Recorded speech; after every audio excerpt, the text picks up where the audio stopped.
I overheard them in my kitchen. After we cut the cake, we'll serve her the eviction papers.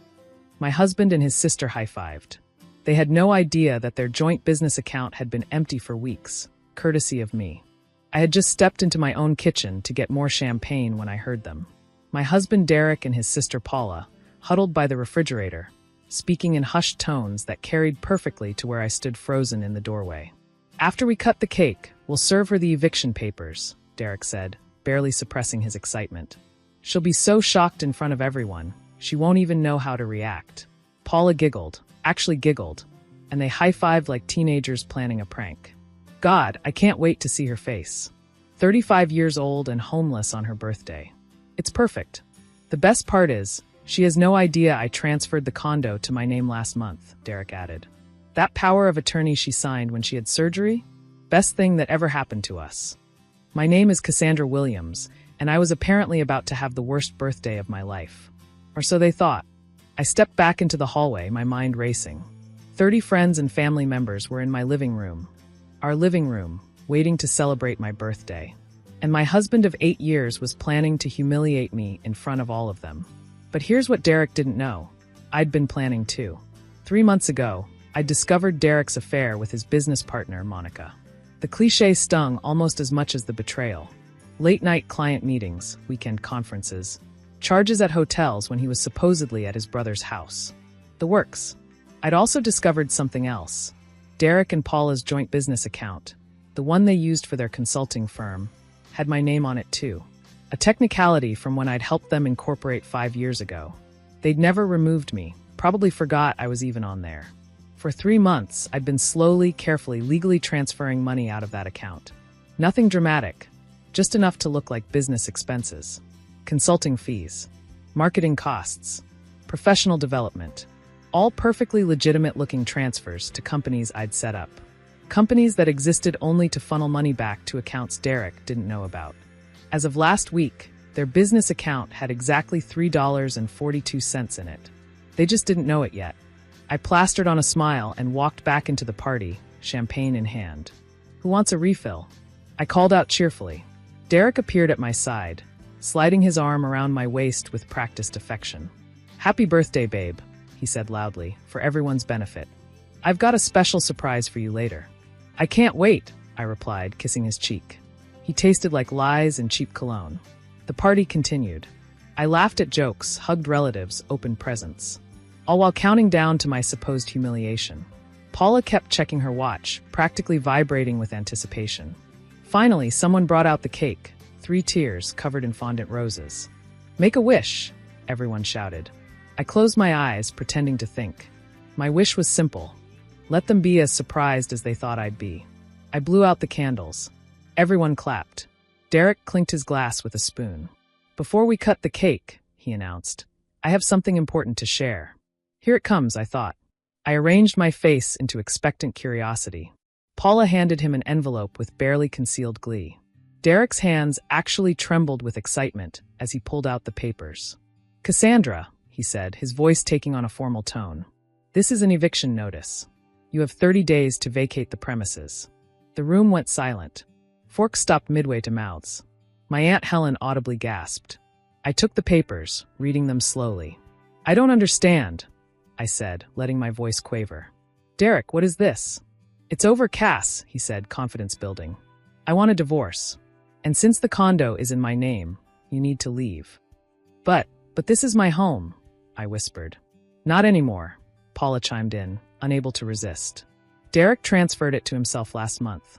Legally, you're just a tenant now, and your lease is up. I let the papers fall to the floor. You're evicting me? At my birthday party? In front of everyone?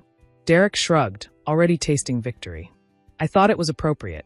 A new beginning for both of us. You mean for you and Monica? I asked quietly. His face went pale. What? Monica, your business partner. The one you've been sleeping with for 4 months. I turned to our guests. Sorry, everyone. I know this is awkward. How did you? The credit card statements, Derek. The hotel charges. The lingerie purchases. Either you're having an affair, or you've developed a very interesting hobby. Nervous laughter rippled through the room. Derek's confidence cracked. That's not, you don't understand. Oh, I understand perfectly. I pulled out my phone. I understand that you used the power of attorney I signed during my appendectomy to steal my home. I understand that you and Paula have been planning this for weeks. I also understand that you're about to have much bigger problems than our divorce. What are you talking about? Paula demanded. Check your business account, I suggested sweetly. The one you use for Williams Consulting. Go ahead. I'll wait. Derek fumbled for his phone, his fingers clumsy on the screen. I watched his face change as he saw the balance. $3, he whispered. That's impossible. We had over 200,000 in there. Had, I agreed. Past tense. See, when you forgot to remove me from the account, you gave me full access. Every dollar in there? I had legal right to it. You stole our money. Paula shrieked. I relocated it, I corrected. To pay for legitimate business expenses. Marketing consultants. Professional development. All perfectly legal. I have receipts. Those companies don't exist. Derek's face was purple now. XYZ Marketing Solutions doesn't exist? I pulled out a folder. Here's their incorporation documents. Their tax ID. Their invoices for services rendered. All completely legitimate. I turned to our audience, who were watching like it was a soap opera. See, Derek thought he was so clever, using my surgery to steal my home. But while he was playing house with Monica, I was protecting myself. You can't do this, Derek stammered. That money is for our business. We have employees, obligations. Then you should have thought of that before planning to make me homeless on my birthday. I picked up the eviction papers. Tell me, how are you going to pay the mortgage on this place? The one that's $4,000 a month. I will figure it out. With what money? Your credit cards. I smiled. The ones I canceled last week? Oh, didn't you notice? You should really check your statements more often. Paula grabbed Derek's arm. She's bluffing. She can't have taken everything. Not everything, I admitted. Just enough. Enough to pay for my new apartment. Enough for a good lawyer. Enough to start over while you two figure out how to save your failing business. Our business isn't failing. Derek protested. It is now, I said. How are you going to make payroll next week? Pay your office rent? Your vendors? Your corporate taxes? The reality was sinking in. I could see it in their faces. They'd planned to humiliate me, to leave me with nothing. Instead, they were the ones facing bankruptcy. But here's the best part, I continued. Remember that power of attorney you used to steal my home? My lawyer says that's fraud. Criminal fraud. The kind that comes with jail time. Derek's legs gave out. He sank into a chair. You're lying. Am I? I pulled out another document. This is a copy of the complaint I filed with the police yesterday. Fraud. Theft. Misuse of power of attorney. They're very interested in talking to you. The room began to empty. Family members muttered excuses and fled. Nobody wanted to be part of this disaster. Only my Aunt Helen stayed, moving to stand beside me. You knew, Derek accused. You knew what we were planning. I suspected, I admitted. You two aren't as subtle as you think. All those whispered conversations. Paula measuring my bedroom when she thought I wasn't home. The eviction lawyer's number on your phone. So you destroyed us? Paula's voice was shrill. Over a house? You destroyed yourselves, I corrected. I just made sure you couldn't destroy me first. I gathered my purse, my birthday presents, my dignity. Oh, and Derek, that eviction notice? Your lawyer might want to check the ownership documents again. Turns out, when you transferred the condo to yourself, you missed something important. What? The mortgage is still in my name. Only my name, which means you own a condo you can't pay for, and I own a debt I'm about to stop paying. I smiled. Good luck explaining that to the bank when they foreclose. You wouldn't, he breathed. I would. I will. My credit will take a hit, but I'll recover. You, on the other hand, will be dealing with fraud charges, a failed business, and a foreclosure you can't stop. I headed for the door. Happy birthday to me, indeed. Cass, wait. Derek stumbled after me. We can work this out. I love you. I turned back one last time. You love me? You were going to evict me. At my birthday party. In front of my family. It was Paula's idea. Hey, Paula protested. You're the one who wanted to humiliate her. They turned on each other, accusations flying. I left them to it. Outside, Aunt Helen caught up with me. That was quite a show. They planned it, I said. I just changed the script. Where will you go? I pulled out a key. Remember that cute townhouse on Maple Street? The one I always loved? I put a deposit down last month. Use some of that relocated business money. Helen laughed. You really did plan everything. Not everything, I admitted. I didn't plan for them to be stupid enough to do it at my birthday party. That was just a gift from the universe. My phone buzzed. Derek, already pleading via text. Please come back. We need to talk. This is all a misunderstanding. I blocked his number. Then Paula's. Then I called my lawyer. Did they serve the papers? She asked. At my birthday party, just like we thought. In front of 30 witnesses. Perfect. The fraud charges will stick better with witnesses to their intent. Are you okay? I looked back at the condo where I'd wasted 8 years of my life. Through the window, I could see Derek and Paula screaming at each other.